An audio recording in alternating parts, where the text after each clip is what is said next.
So thank you all for coming to the Global IT Training VCAP webinar series, and today we're going to be covering troubleshooting virtual machine disk performance problems. My name is Sean MacArthur, and I'm going to be assisted by David Sellens. He's on here as well. I've got our email addresses.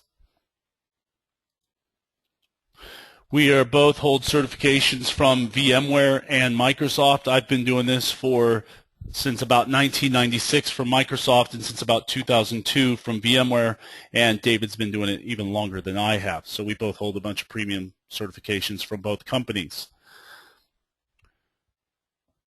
Used to do, in 1997, I was solely a trainer, and then I got into consulting and started down the road of doing consulting. And I then got to the point where I went back to training. So now I do consulting about 80 to 90% of the time, and I do training just a small portion of the time. So we've done all kinds of things. My specialty is Active Directory, Exchange, and VMware, and Dave does Active Directory, SQL, and VMware. I do a lot of work with VMware's SRM product line, as well as their core VMware products, and we've listed some of the companies we've done jobs for up there on the screen. As we've been out performing consulting jobs for several different customers, we've discovered problems that people have had, and because of that, it prompted us to build a class called the VCAP Ultimate Bootcamp and Advanced Administration. So it does two things. It focuses on those people who are interested in getting their VCAP, which is the VMware Certified Advanced Professional, which is the next level above VCP, and for those people who just want to dig deeper into things like performance analysis and stuff like that. So that's why we built this class.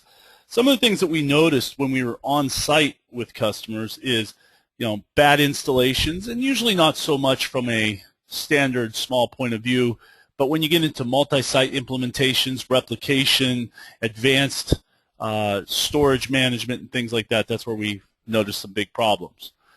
Misconfigured databases, putting log files in the wrong place, syslog servers configured but not working correctly and failing.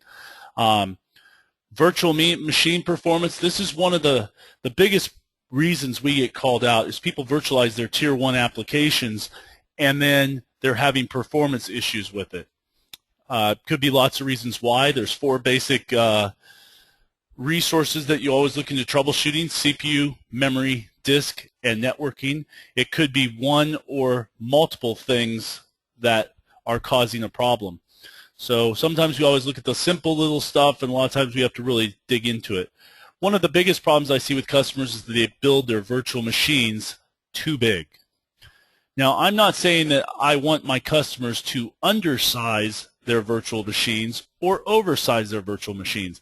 I want customers to right-size their virtual machines. And just an example of what I'm talking about, if we look at our environment here, we've got this fairly small VMware environment.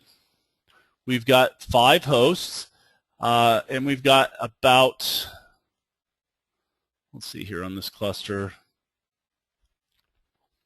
we've got about 750 virtual machines on this 5-node cluster. Not all of them are powered on. But when we look at some of these virtual machines, as an example here, we got some templates.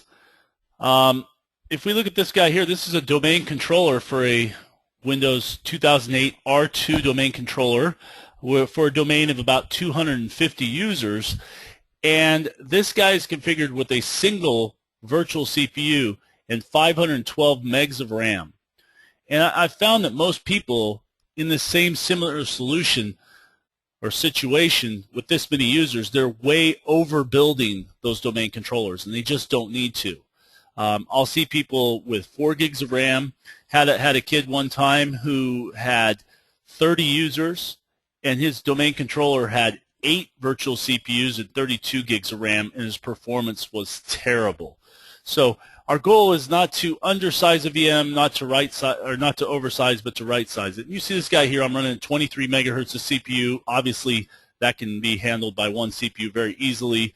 And it's using about 20% of the 512, so it's using about 100 megabytes of RAM, which is fairly small. So we've got this guy sized pretty well.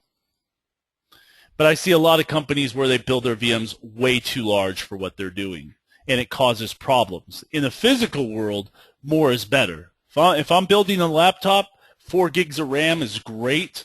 8 is better. 16, that's even better. 32, awesome in my laptop if I can get that. Not so much in a virtual machine. Less is sometimes better.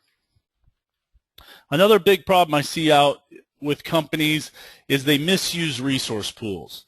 A lot of companies will use resource pools as an organizational object to organize VMs, and that is not what they're meant for. And by misusing these can cause huge problems in your organization. Have one company, they built a VM, they gave it 4 gigs of RAM, and then they set up a 4 gig reservation on that VM. And that's not how reservations are meant to be used. And that's not as common as the resource pools or building the virtual machines too big, but that has been a common problem I've seen with companies that are misusing reservations or limits or shares. Storage and networking. One of the things that I find difficult about a virtual environment is that you're running an application, whatever it might be. It could be Adobe, Exchange, whatever, doesn't matter. And that application is running on top of Windows, and that application has specifications for how it's supposed to be run. So if we look at Exchange, there's an Exchange user guide, administrator's guide for how you want to build this guy, how much RAM it needs, how much CPU it needs. But when you run it on VMware, it doesn't, those specs don't always calculate. For example, if I look at Windows 2008 R2, I pretty much would never find a domain controller that's running 1 CPU and 500 megabytes of RAM. Most people would say that's way undersized, but it's not. You then throw into the mix that we've got our storage running on a NetApp server or EMC or whatever it might be on the back end. We've got switches involved, and when we go to configure a VM, we have to take all of these things into account, and that gets very confusing. What are we supposed to do on storage? What are we supposed to do on networking? How are we supposed to configure VMware? I want to deploy a new VM. Right-click in vCenter, clone it. Awesome. Works great. But the capability of NetApp, I could use flex clones. So which one's the right way to do it? And that can be very confusing when you look at all of the options that you have available to you. They're awesome, and they're great if utilized in the correct way, but it can be confusing for the new person out there, or even an advanced person. You always want to look at your virtualization best practices, and you want to look at your SAN and your switch vendor best practices. And we're going to focus today on storage and troubleshooting some of these storage or virtual machine disk performance problems. And I don't want to say that this is solely on virtual machine, because when you look at troubleshooting a virtual machine performance problem, your VMs are running on top of storage that is shared by the ESX host. So realistically, if your ESX host or that particular LUN is overburdened, it's going to hurt the performance of the virtual machine and all virtual machines that reside on that. So that's what we're going to focus on today. Storage is one of the most common causes of performance issues, and it's one of the more difficult problems to solve. If you look at, for example, a VM that's CPU or memory constrained, it's fairly easy to go to that virtual machine and add CPU and add memory, and you can even do that on the fly. Well, you can argue that your host is overburdened, so we can vMotion it to a different host. Well, that happens in a matter of seconds. Well, I could do the same thing with storage. I can storage vMotion it from one LUN to another. And yes, you can, but that takes time because you might have to move 1 terabyte of data from one LUN to another. And that's going to be doing lots of reads on the SAN, it's going to be doing lots of writes on the SAN, and it's going to take time. So it's not as instantaneous as a normal vMotion, even though you can do it while it's running.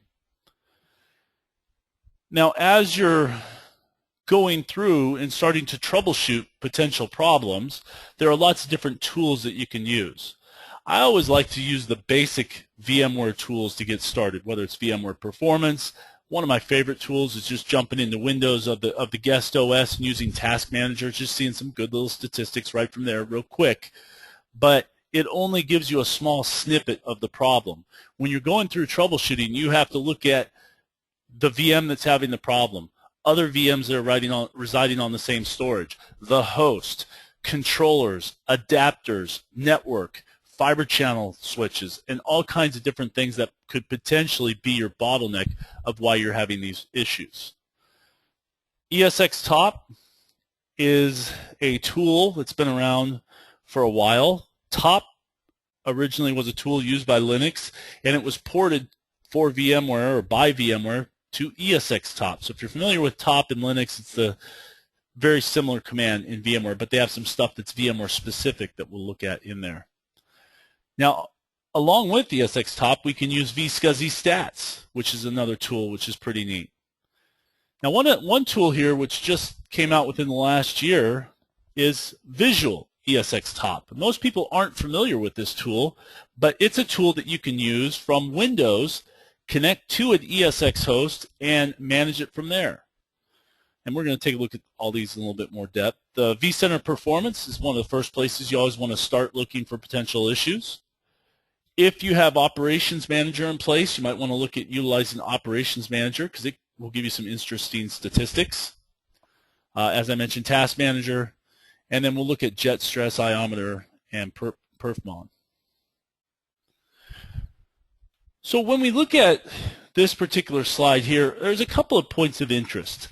Now on this slide, we have all of the main resources here: CPU, memory, network, and disk. What we're going to be focused on today is just this stuff over here on the right.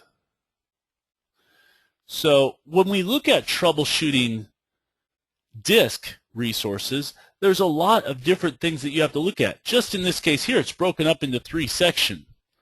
The storage array down here at the bottom, the VM kernel, which is the stuff on the host here, and then the virtual machine at the top. So we've got multiple places we need to look, and even when we're looking on the storage array, we have the controllers, and there could be multiple controllers. We have the physical disk. Well, the question would then be, how are we connecting to our physical disks? Well, if we're using fiber channel, then we're going to have to deal with things like the fiber channel HBA, or we're going to have to deal with things like the switch fabric, and we might have to monitor all of those. If we're dealing with iSCSI, we might have an iSCSI HBA, or we might be going through software-based iSCSI. If we're going software-based iSCSI, well, then we have to pull into the networking stack, and we have to build VM kernel ports and set that up going through physical NICs and the physical switches just to get back to the storage. So there's a lot of things that get involved when we're talking about storage. So a lot of things you're going to have to deal with when you're troubleshooting storage, both from the virtual machine, the VM kernel, and the target. Now, one of the tools I like to use, and this isn't necessarily used, you know, if you guys were to call me up and say, hey, I'm having a problem with performance on my storage array, I probably wouldn't use Iometer.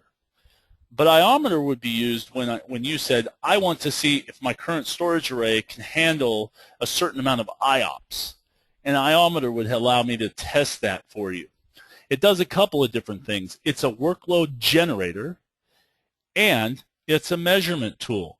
So we could generate both network and disk statistics. And we're actually going to do a little demo towards the end here where Dave is going to go through and show you some workloads that he's going to generate and how to monitor things like I/O and megabytes per second and stuff like that.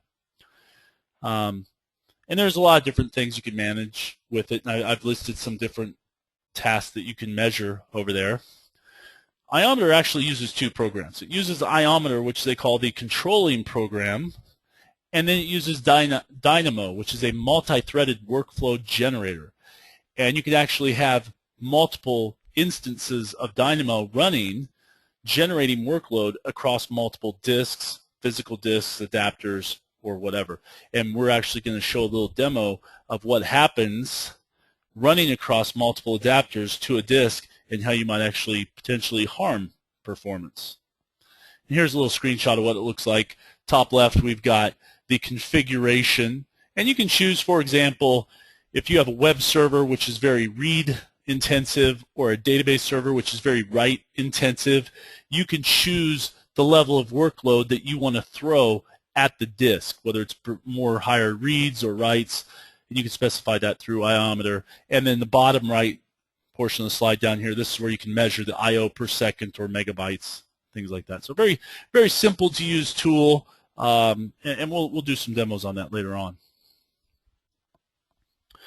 One of my favorite places to go when we're looking at troubleshooting pretty much anything, CPU, memory, or even disk, is at the VMware Performance tab. Now, we're showing you the Performance tab using the vSphere client. Of course, with vSphere 5.1 and 5.5, they are now advancing, making greater strides to using the web client. I am going to continue using the vSphere client until they rip it out of my dead hands. But this is what we're showing a screenshot of here. Now, when you look at using the Performance tab, fairly easy to use it, but you're going to get some different things depending on where you are at in the inventory. So, for example, when we're at the cluster level, we will have different statistics available to us than if we're at the host level. You think about this from a host perspective. We have multiple virtual machines running on this host. We have multiple storage that's connected to this host, and we're just monitoring different things. From a virtual machine perspective, we're going to see different stuff than we will from the host. So, for example, when we look at this virtual machine, we'll see just from the perspective of this virtual machine. So when we look at performance over here from my Exchange server, we can go over here and see my chart options over here in real time. You'll see we're in real time here. And we can see the read rate over here for the whole server, the latency over here, the maximum latency, the current latency, which is at 0. That's great. We can see the write rates for different disks. You'll see if we scroll down here, we've got multiple disks connected to this guy here. We can see all that available to us. We can go over here and look at the chart options for the different things that we want to monitor. We can go and look at the past day, the past week, the past month. We can look at different individual drives that are connected to this guy here. And we can look at things from usage, read requests, write requests, and all kinds of different things that we want to look at depending on what options we're trying to achieve here.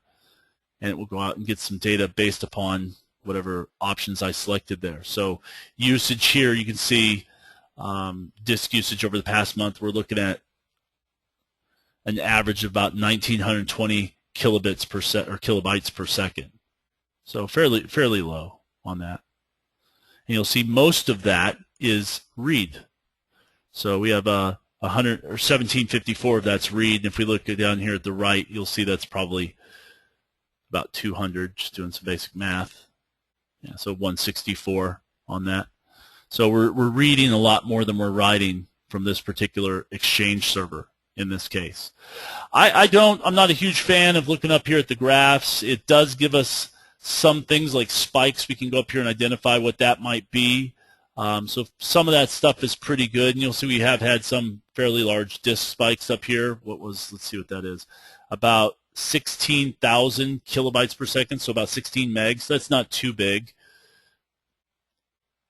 I mean, we have a 10 gig network here, so really not that large from this particular VM.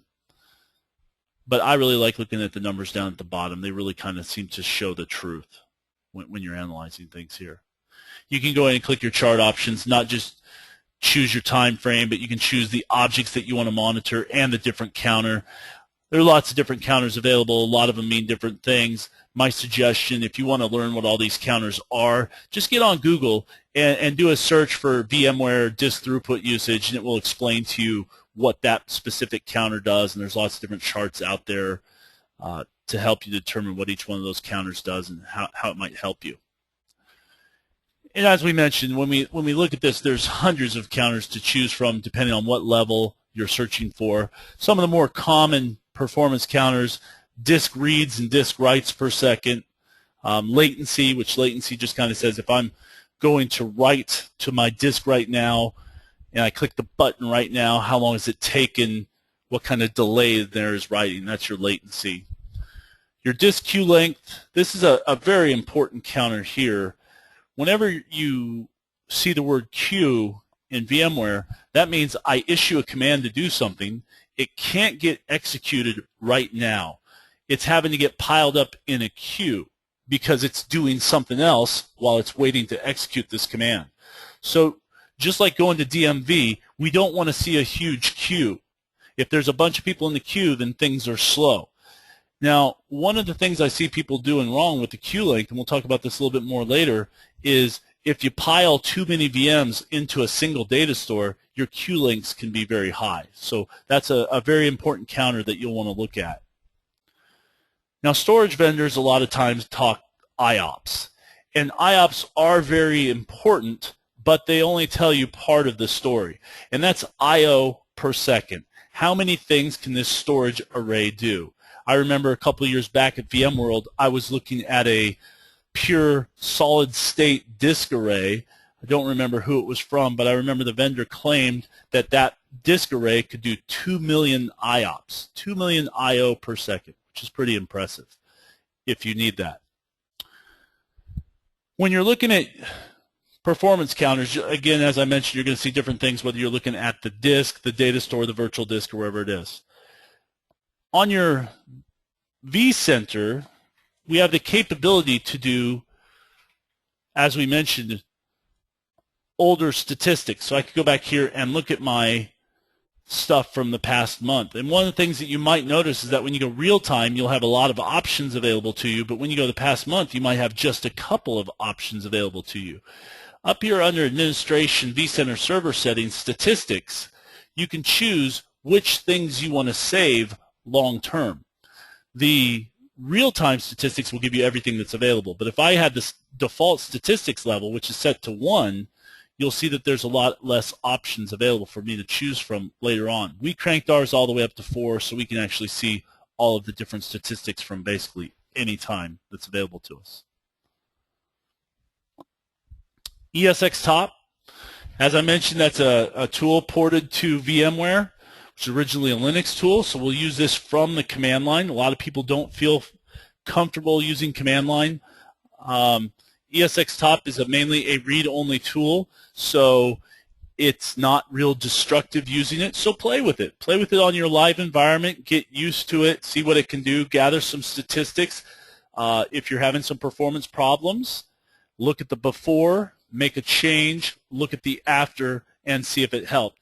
The best thing I can say with esxtop is use it and learn it. It is a very powerful tool. It's not difficult to use, but it takes a lifetime to master. So when we go in here and we look at a PuTTY session, let me actually open up a new one to a different host. So what you're going to do is you're going to connect via SSH to your ESX host.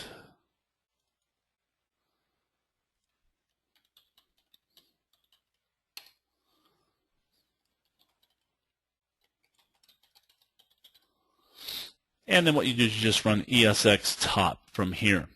And you can run esxtop in interactive mode, which is what we're doing here, or batch mode. By default, it comes up with the CPU counters for whatever VMs are running on this particular host.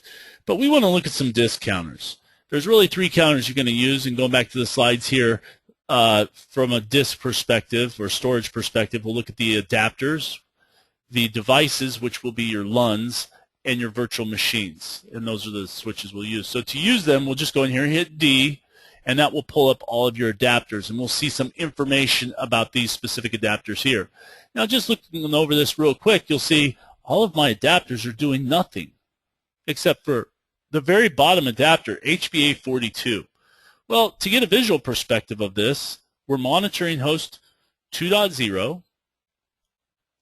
Let's go look at my storage adapters that I have over here under configuration storage adapters, and let's see if we can figure out why that one's the only one showing it.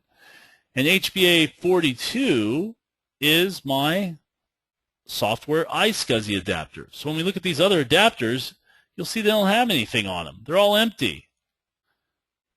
Well, it's got a local CD-ROM on that guy, but the rest, everything else is empty. But if we look at this guy, HBA42, you'll see it's got 152 different targets and 48 different devices. The reason that we have more is we have what's called multipathing configured, and that's why we have multiple paths to get there, and more targets and more paths than we do actual devices. But we've got 48 actual devices here that you'll see. And that's why 42 is showing all of the traffic and nothing else is really showing anything up there. But even when we look at this, we can see the reads per second, the writes per second, the megabytes read per second. So if we look at this one ESX host with 10 gigabit per second links back to the storage, and we're running SQL 2008, I believe it is, and we're running several other things on this host, megabytes read per second, 0.6. Not even 1 megabyte per second reading, and not even 1 megabyte per second writing. So we have multiple hosts, but still it's fairly underutilized on this host here. We can look at U. This is going to show us all the different LUNs, and it's going to break it down on a per LUN basis, and we can see how each LUN is being accessed from here. Again, you'll see the reads per second, writes per second, megabyte read and writes, and analyze what we're doing. Again, you'll see it's very small. The page we were looking at before was a cumulative of all of these. These are on an individual LUN basis. And then we can look at it from a per virtual machine basis over here, and we can see the reads, writes, and megabytes, and you'll see who's using what. Now, by default, this chart will refresh itself every 5 seconds. I can change that number to a smaller number, like every 2 seconds, and then I'll see these numbers refreshing. If you just watch it, you'll see it'll refresh more often here. And here you can see we have a terminal server. We've got a couple of different VMs. You'll see it's bouncing around based upon that 2 seconds, who's doing what. You'll see things changing pretty consistently. But again, the numbers are all pretty small.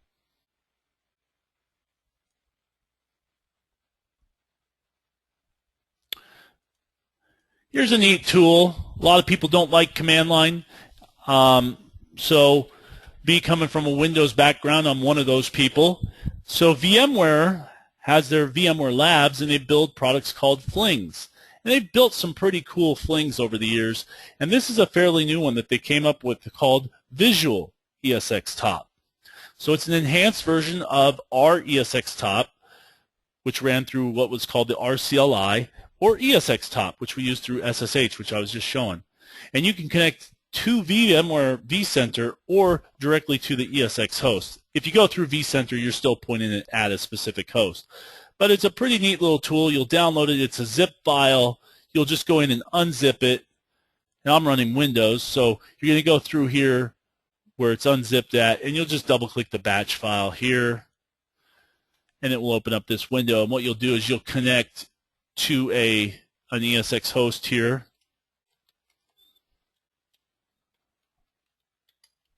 Log in with the proper credentials.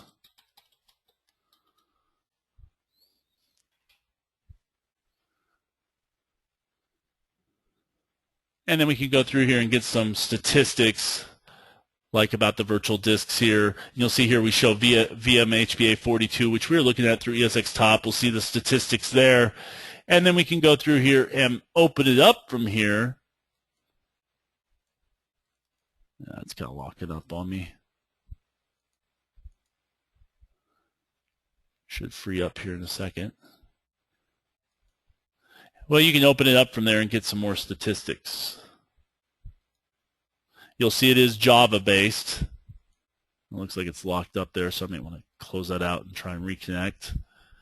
Interesting thing, if I can't close that, I can just close this batch window here, and then I'll close it out on the back end.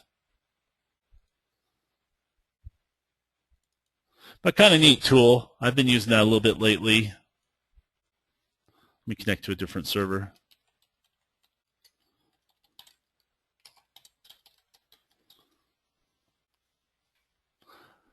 But it gives you the same statistics, just in a different way of reading them. We can go through here and see different servers. Like here's an Exchange server, and we can see the different disks and see what they're doing. We can see the Exchange server as a whole here, all the different disks. And then we can look at each individual disk and see how much they're doing from a performance perspective. So you'll see they're fairly small. And we can see different SQL servers that we have. We can see SharePoint. Here's the different SQL disks. Again, everything's fairly underutilized here, but we can go in and monitor this and get some good information. So it still gives you the same information as esxtop, but just in a little different layout and format. Now, one of the things you're going to do when you're building a virtual machine is you're going to attach a hard drive to it. When you attach a hard drive to a virtual machine, one of the options that you're going to have is which controller do you want to attach it to. You can then click on that controller and you can specify what type of controller you want it to be. We have 4 options for controllers. Bus logic. We then have 2 options for LSI logic. We have LSI logic parallel and LSI logic SAS. We then have a 4th option which came out in vSphere 5 or VMware 3.5, which is called the VMware Paravirtual adapter.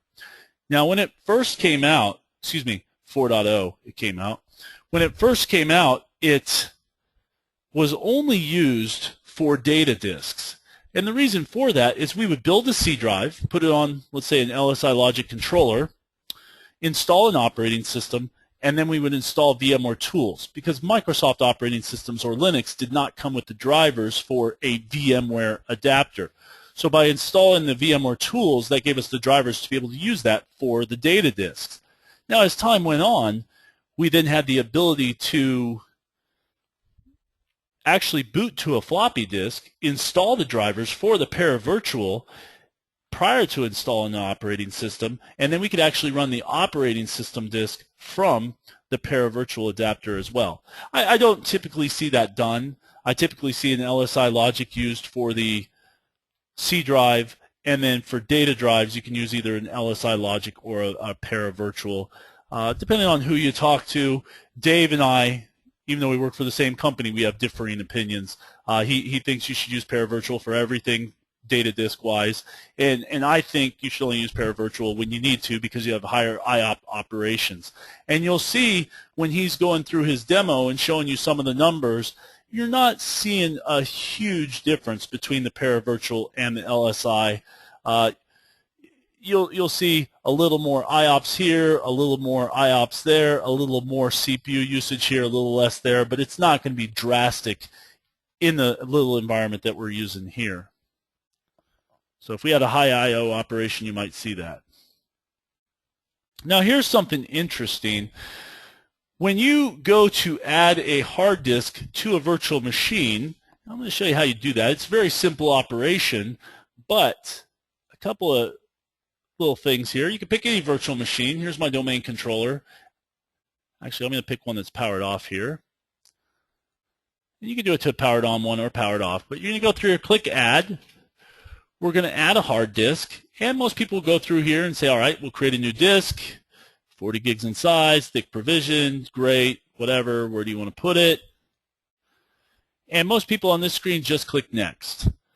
But if you click next, what it's doing, if you go in here and look, is you'll see that the very first hard disk, which is already in this machine, was on the SCSI controller 0, and it was disk 0. The very next hard disk available is on SCSI controller 0, and it's disk 1. We could go down here and choose a different SCSI controller if we wanted to and put it on SCSI controller 2. If you look at my VM, I don't have a SCSI controller 2 in here. So if I was to do this and click next, you'll see it now goes through here and tries to add the new disk and the new SCSI controller. It was also interesting that as I added the new disk, it never gave me the option to choose what type of SCSI controller I wanted it to be. So I'd have to go back here later on after the fact and change it to be whatever type of SCSI controller I wanted it to be. So with that being said, let's go back and look at the slide here. Pretty interesting next 4 slides. By default, as you add hard drives, if you just click next through that screen, the first 15 storage targets are going to go onto that first SCSI controller. Okay, no big deal. And in this case, we've got 10 hard drives assigned to this one VM, running Exchange 2013. Now over here, what we've done then, I haven't added any more SCSI controllers to my physical server, but I've changed the amount of virtual SCSI controllers on this to 4. So I've got my initial SCSI controller 0, and I added 3 additional controllers, and then I took all of my hard drives and I moved them around between all of the controllers that I had. Well, that's not going to make a difference, is it? Because these are just virtual controllers. So how much is that going to matter? Well, you'd be surprised. Microsoft has a tool that you can run, and it's called Jet Stress, and it's meant for Exchange 2013. Now, you don't have to have Exchange 2013 in your environment to run this tool at all. Anybody can run it, and it's a free tool. What it does is it creates a workload based upon parameters that you set in Jet Stress. Now, in this first screen that we have here, we're looking at a single virtual SCSI adapter with 5 vmdks, or hard disks, assigned to a VM, and 5 databases, so 1 database per hard disk. And if we look at this here, you'll see that on the left, we have a couple of interesting things here. We have the I/O latency is down below 10 seconds on the bottom instance, but it's as high as 66 milliseconds on the top instance. If we look at the IOPS, and just adding those columns together, the aggregated IOPS is 2,900 IOPS between all of those. If we go down and look at the database page fault stalls, we've had 61 database page fault stalls. Interesting. Well, over here, when we look at this here, you'll see that by adding 3 adapters, but doing the same amount of workload, we're now bringing our latency below 20 milliseconds in this case. Our aggregated IOPS is 5,200 IOPS. Now, obviously, if you add this column right here, you're probably going, how the heck are you getting 5,200 IOPS, because this here is not equal to 5,200. Well, one of these is read and one of these is writes, so you're actually adding all 10 of these numbers together, and that's how they're coming up with that. And down here at the bottom, when you look at the page fault stalls, you'll see we don't have any page fault stalls down here, which is great.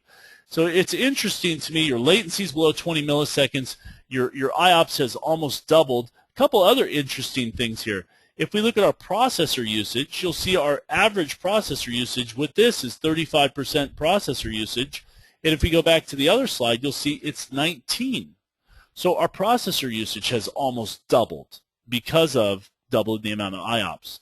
So very interesting numbers here. But just by adding the virtual iSCSI controllers, you can do that. So that's kind of neat. So some of the things we see out there in the field that people are doing incorrectly, we'll see a lot of people who choose the wrong controller type. You know, the default controller type for newer operating systems will be the LSI logic controller. But I've seen people change that to bus logic. I've seen people put it to paravirtual when they don't need to. So we'll see a lot of people using the wrong controller type. You'll need to watch that. Their storage array might not have enough spindles. I had one customer in California who had a storage array with 8 disks in it. And they're running about 35 VM, and those 8 disks were SATA disks, and it could just not keep up. In fact, the temporary Band-Aid fix that we had to do for them was we actually had to run some VMs on local storage to be able to get them the performance that they needed. The ultimate solution was getting them into a disk array that had more spindles in it, and the performance is now great. In fact, before we couldn't do backups, we couldn't do anything because it was just killing the performance. Now we can do backups during the day, and it doesn't even bother their performance. So make sure the spindles. Now, another thing you have to look at is the term spindles. Spindles can mean a lot of different things. Number one, we've got spinning disks, and we have several types of spinning disks. You have the SATA/nearline SAS. You've got the SAS disks, which are running 10 or 15,000 RPMs. And you've got the disks that don't spin. You've got the SSDs, which are really coming onto the scene in a big way. Dave's going to talk a little bit about this with one of our disk arrays. We've got an EqualLogic, which is made up of all spinning disks, all SATA disks. And then we've got a Nimble, which is made up of some SSDs, about 2.4 terabytes of SSDs used specifically for read cache. And he's going to show you what that read cache will do for you and the amount of performance increase. And even with our 750 VMs that we have, we're not even touching what that Nimble can do, which is pretty cool. You can have the fastest disk in the world, but if you don't have enough bandwidth to that storage array, it's not going to matter. Well, what can you do? You're running 1 gigabit per second. I'm maxing out my pipe of 1 gigabit per second to my storage array. Well, you could upgrade to 10 gig E, but what's that going to take? Well, we're going to have to get 10 gig E network cards for our hosts. We're going to have to get 10 gig E switches, and then we're going to have to get 10 gigabit controllers on our storage array. So that could take quite a bit of work and time and money to get that to work. One of the things we can do at a fairly low cost is we can go in and take multiple 1 gigabit connections and we can multipath them back to our storage array, which really doesn't cost anything other than configuration. And I've gone into numerous customers where they have been configured incorrectly. I can't tell you how many customers I've gone into where they have 4 or 6 or 8 NICs on their controllers or on their hosts, and they've all got them pointing to the disk array, and for whatever reason, multipathing is not working. Either it's not set up, not configured correctly. Last customer had the VM kernel ports on the wrong subnet, and they were only getting 1 NIC to work. All I had to do was change the IP addresses, and multipathing just instantly started working, which is pretty cool. And now you can take 4 NICs back to your storage and get ultimately 4 gigabits per second instead of 1 gigabit per second. So that's one of the things you might want to look at.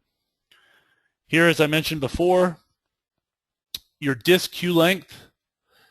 Your disk queue length is 32, and you look at today's newer hypervisors like vSphere 5.5, we have the capability to build a 64 terabyte data store, which means if all of our VMs are averaging 100 gigs in size, we could fit, what, 64 times 10, 640 VMs on that one data store. And although from a capacity's sake, that's possible, and actually be less than that with page files and stuff, you don't want to do that, because each one of those VMs is trying to access the storage that's having to get written to the queue, and you're going to have a huge backup, and it's going to be super slow. So even though we might have the appropriate amount of disks on the back end to handle everything, the way it's configured through the data store with the SCSI disk queue lengths could cause us some big problems. So we'd be better off maybe putting 10 VMs per LUN and then having more LUNs and spreading the VMs around. I've heard a rumor that with the next version of vSphere coming out in August or September, vSphere 6, that they're coming up with a way to do 1 VM per data store. And of course, we can manually do that now, but I've heard that that's one of the goals they're looking at, is a one-to-one relationship of VMs to data store. I don't know if that's true. Haven't done any research into that. That's just some of the things I've been hearing through the rumor mill. Multipathing misconfiguration is, again, as I said, it's a big common thing that I see. Disk provisioning. You have 3 options when you're adding a disk to a VM. There's thick provision, eager zeroed, thick provision, lazy zeroed, and thin provisioned. Well, what do those mean? Well, thin provision, what that does is if I say I want to have a 50 gig disk, it's going to build a small disk, a small file on the physical drive, and as I add data, that's going to grow. Well, if I add this small file and then I build another VM and give it a thin provision disk, when that first disk goes to grow, it can't grow contiguously, thus causing fragmentation. So fragmentation is a real problem that does exist on our VMs. Not inside the guest OS, but more from a SAN fragmentation issue. Now we can move those VMs to a different LUN by using storage vMotion or through storage DRS, and when we do that, it will recompile those VMs and take all of that fragmentation and put it together so it's no longer fragmented. But if it's thin provision, it could, again, get fragmented even on the new LUN. So you may want to look at potentially doing that if you're having a problem with your thin provisioned or fragmentation of that. Now, one of the things that you can do, again, it doesn't really cost you any money, it's just more of a configuration thing, is you can configure jumbo frames. Now, when we look at sending traffic from point A to point B, whether you're using VMware or not, this is nothing unique to VMware, you can use jumbo frames. So a typical TCP/IP frame is about 1,500 bytes, and what we're going to do is we're going to increase the size of that to 9,000. So where do you increase that? Well, you actually have to do that in lots of different places. You have to do it on the SAN. You have to do it on your physical switches. You have to do it on your ESXi hosts, on your VM kernel ports, on your virtual switches. So lots of different places that you have to do it. Now, depending on your virtual environment or your company environment, this could be easy or difficult to do.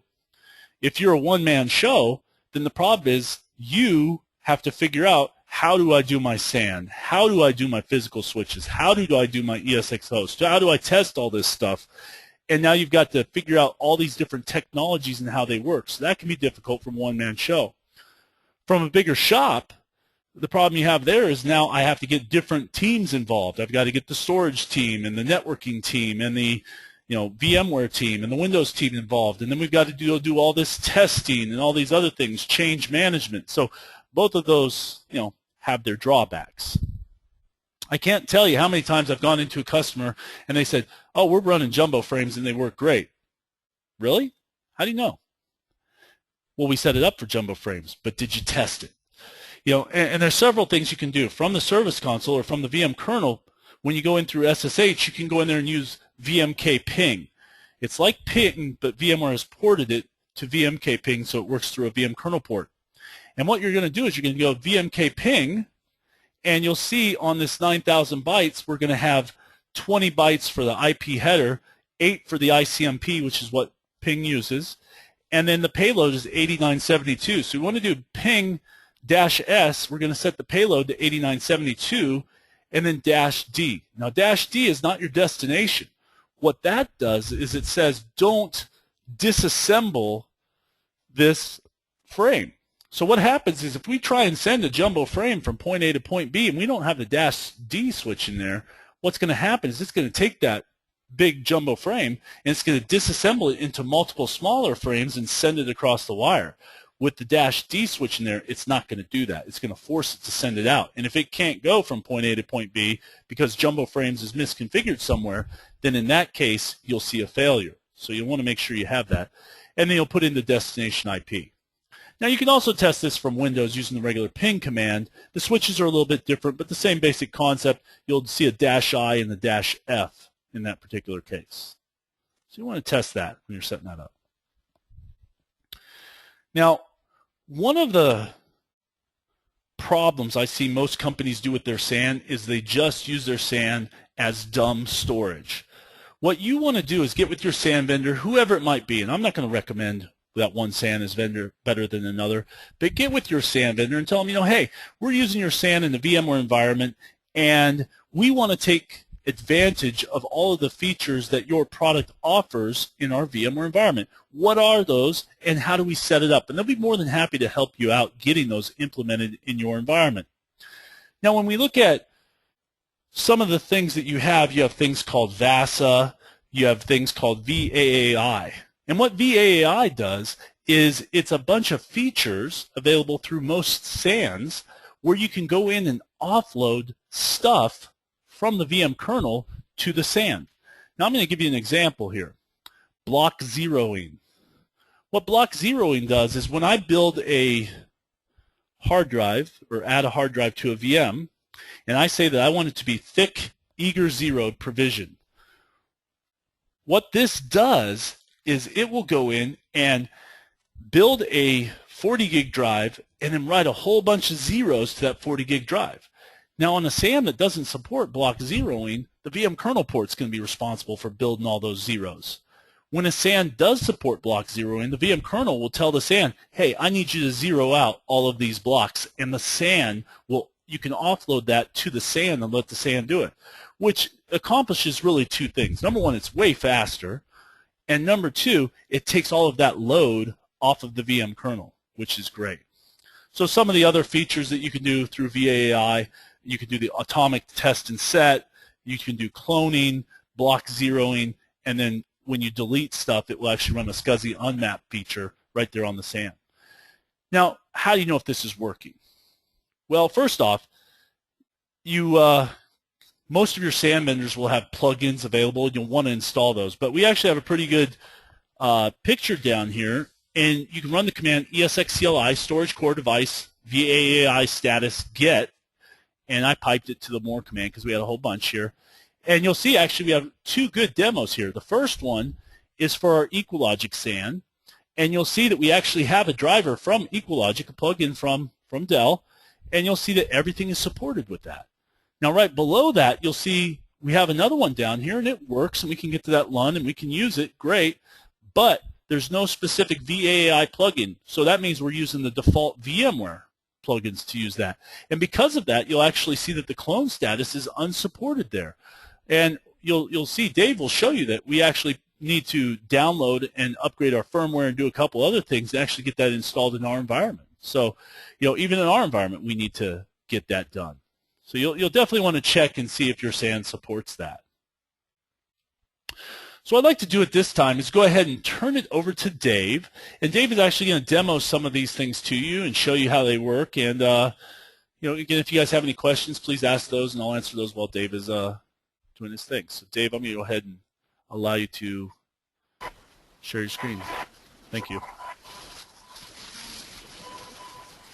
Okay. Let me get my screen up here. This is our Nimble. Note that we've downloaded version 2, but we haven't actually installed it of the firmware for the Nimble. We have updated this thing, at least within the last year. So even though VAI, the clone feature that you saw wasn't supported, has been out for well over 2 years, it wasn't supported by Nimble until relatively recently. And this has been true on a lot of the SANs that we've seen out there. If you haven't updated the firmware in the last year or so, you need to do it in order to be able to take advantage of all these features that are built into the SANs. All we have to do is hit update, and we can get it installed. The Nimble's kind of interesting. It uses 2 different tools for performance, and that's compression and solid-state disks for caching. Now, solid-state has really revolutionized our storage in multiple ways. We're seeing SANs that do caching like this one does. We're seeing ones that are multi-tier, where data is actually moved physically to the solid-state disk, or say fiber channel 15,000 RPM or SATA drives in a 3-tier kind of scenario. We're seeing them that have dedupe in them.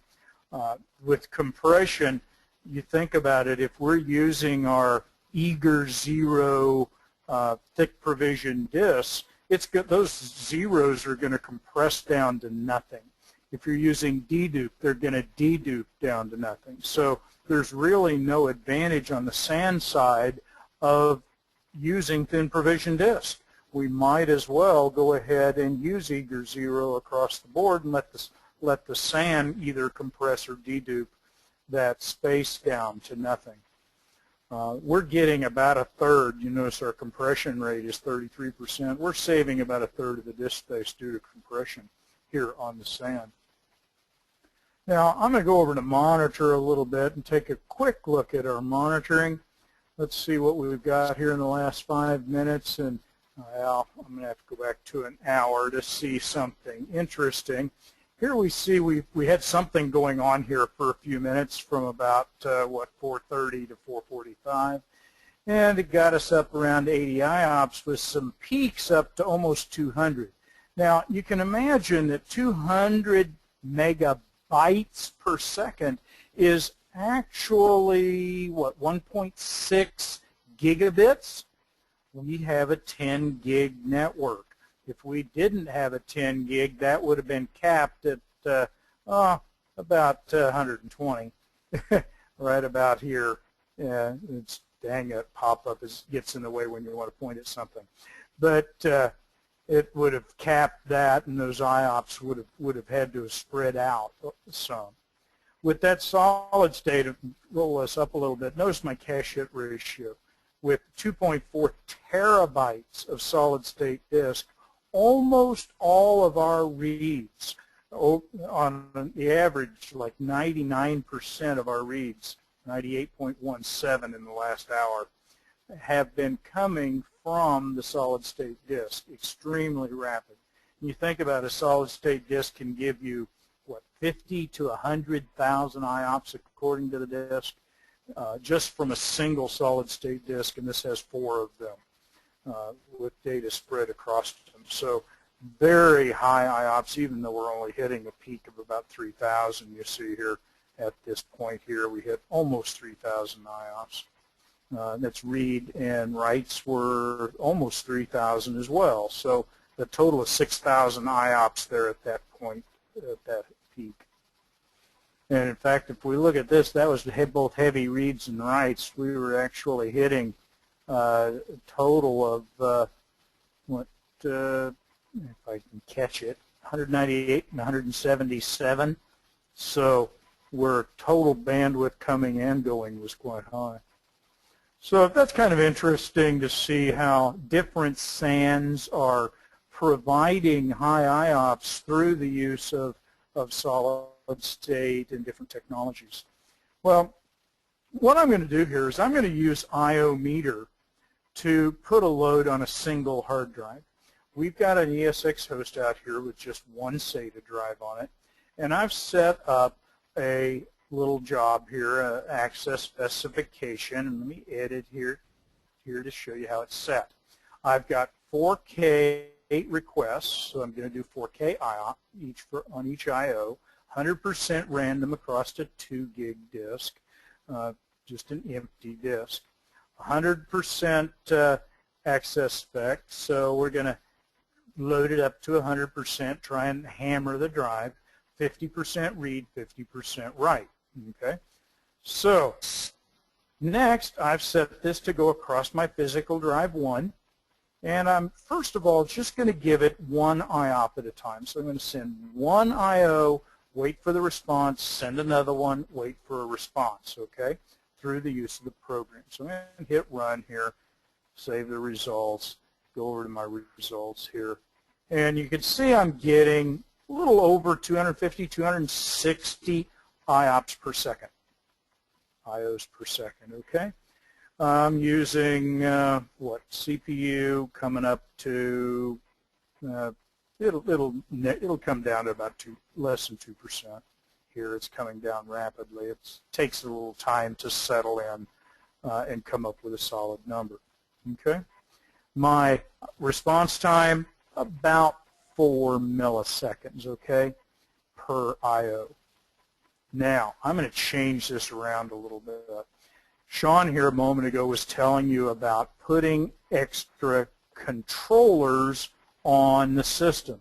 Well, that was in order to set up a queue to get more IOs queued so that we can pound them simultaneously as fast as possible. So here I don't only have one hard drive, but I'm going to put 100 IOs in the queue, number of outstanding IOs, so that instead of waiting for that response and then sending another one, I'm going to queue up 100. I'm going to pound the queue and really get it going here again. So let me start this thing up, go back to my results. Notice that my IOs now have gone up over double. I was at 260 before. I'm now almost 600 IOs per second. I'm totally maxing out this SATA drive that's out there. Notice my response time is now up to 180 milliseconds. Well, I'm having to wait for 99 IOs before this IO can complete. So my average per IO now is about 2. I've got 100 in there, 1.75 seconds. So apparently VMware is coming in there and they're optimizing those IOs, even though I'm totally randomly sending them out there. They're ordering them in order to more efficiently access the disk. So I'm getting a net of about 2 milliseconds per IOP, but I've got 99 ahead of me before my 2 milliseconds can occur. I've got 174 millisecond access times. CPU utilization still in the 2% range, okay?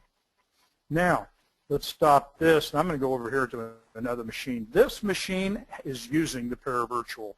Over here, I've got the same setup. It's an identical machine sitting on the same exact disk. And I'm going to set this at 100 as well. All right, get my num lock on. There we go.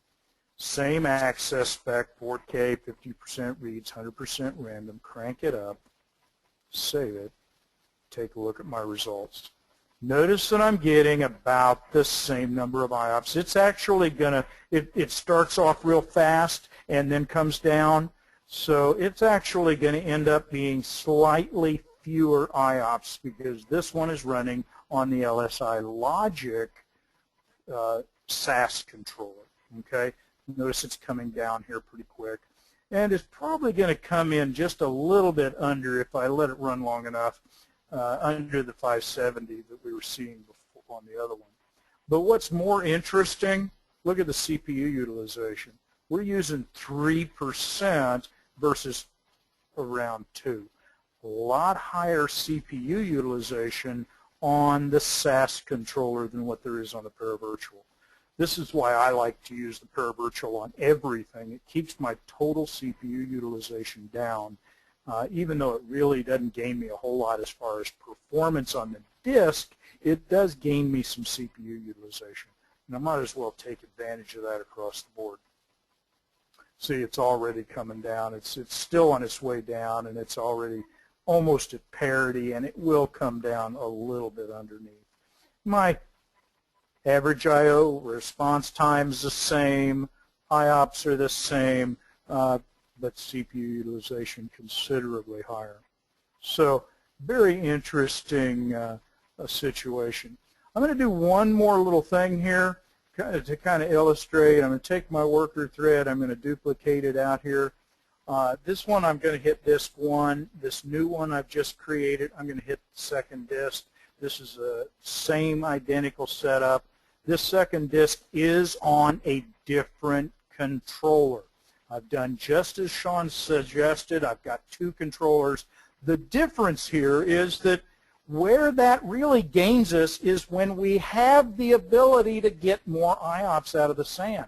In this case, I can't get any more IOPS out of this disk. I'm pounding it to the fullest extent. So note I'm actually getting a few less IOPS actually because I'm having to go back and forth. It's going to climb a little bit here. My response time is now double. I now have 200 IOPS in the queue onto one hard drive. So that's 199 ahead of me in the queue, each taking 2 milliseconds. So I'm running an average access time of 374. So this idea that Sean was talking about, giving more controllers so that you can get more in the queue, that'll utilize the SAN, only works if you have the IOPS available. If you've got a solid state disk sitting out there, most of your IOPS are hitting that solid state, you got 50,000 IOPS to work with. I've got 500, 600 IOPS to work with total. And so this actually made my response time worse splitting it up because I now have twice the queue and I have to wait twice as long for any one single IOP to occur.